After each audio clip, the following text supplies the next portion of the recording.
Hi everybody, your literacy task today is to come up with your very own book review for The Tiny Seed.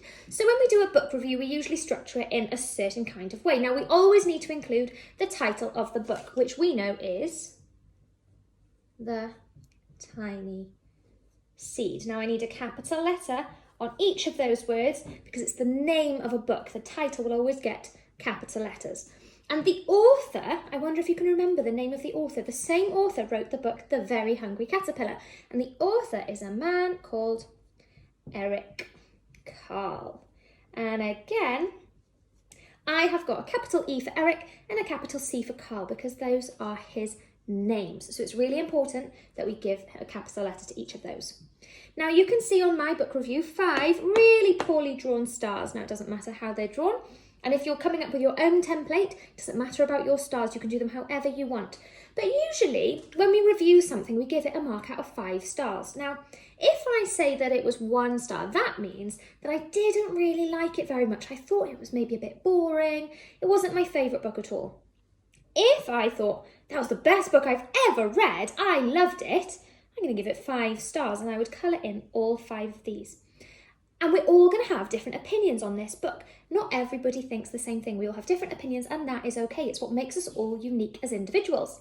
Now for me, I liked this story, but it's not the best story I've ever read. So I'm not going to give it 5 stars because I've read better books, in my opinion. But I did really like it. So I'm going to colour in 1 star.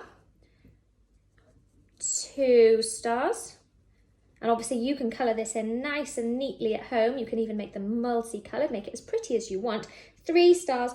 I'm going to give it 4 stars because I think it was a really good story and I really liked it and it helps us with our learning, but it's not my favourite book ever, so I'm going to leave that one.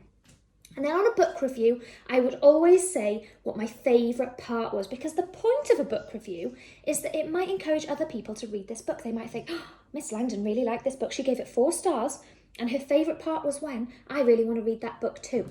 So if I was doing this, I might say my favourite part was when the flower at the end of the story starts to have its petals blown away by the wind and its seeds blown away by the wind, and the whole cycle starts again. So more seeds have been made by the plant and the seeds float away again. So the cycle, the life cycle of the plant starts again. That's my favourite part. So that's what I might write down here.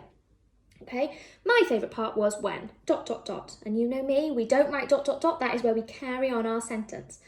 And the last thing I need you to include, a book review will nearly always include a picture of the cover of the book. So at the bottom, I might have, by here, a picture of the cover of the book. So here's the cover of the book. So I would try and draw something that looks similar. Or if you don't want to draw the cover of the book, you could draw your favourite part of the book. So you might draw the part where the boy picks the flower for his friend, or whichever part. Oh, that's backwards.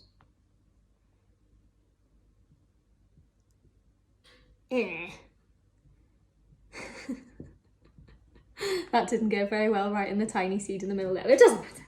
Okay, so I might draw this and I would colour it in beautifully just to finish off my book review.